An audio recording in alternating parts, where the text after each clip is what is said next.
あれひどかったですよね。というかね、こっちとしては DV の加害者も支援があれば脱暴力する。で、世間では DV とか変わらないっていうふうに言われるけど、そんなことなくて、支援がないから変わらないんだってことは言いたいわけですよ。で、適切な支援があれば DV 男も脱暴力するし、そもそも加害者というのは男性だけではなくて女性も加害者になる。で、統計見れば分かるんですけど、2対 3.5 の割合で家庭内暴力とか夫婦間の身体的な暴力含めて暴力があるんですけど、男性加害者女性被害者っていう前提はそもそも初めから間違いであるっていうふうには思います。で、その女性であれ加害者じゃあ男性であれ加害者に対しては脱暴力支援があれば当然非暴力化していくし、その非暴力化することによって夫婦関係がいいものに変わっていく、これは事実ですよね。で、それぞれがなぜ暴力に至ったのか、暴力的な関係になっていったのか、これは加害者だけの問題というよりも相互の関係の問題、妻と夫の、例えばコミュニケーションがうまくいかないであるとか、経済的な実質の力がないであるとか、それからアサーティブにちゃんと言えないとか、いろんな問題があるんですけど、そ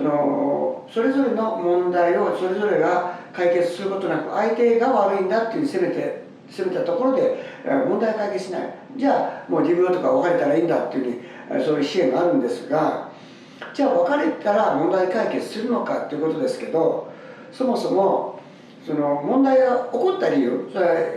女性にもその問題が起こった理由はあるし、男性にも問題が起こった理由はあるし、それぞれの問題を解決しないでただ夫婦が別れても、それぞれがまた新しいパートナーを選んだ時にまた同じ問題が再燃する。だから DV の家庭を一つ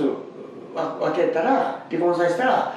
2つのまた新しい再婚の DV 家庭ができるよということになりかねないんですね。で、そういう意味では脱暴力支援、絶対不可欠。それから脱暴力支援だけじゃなくて被害者のケア、もちろんいろんなケアがあるけど、心理的なケア、それから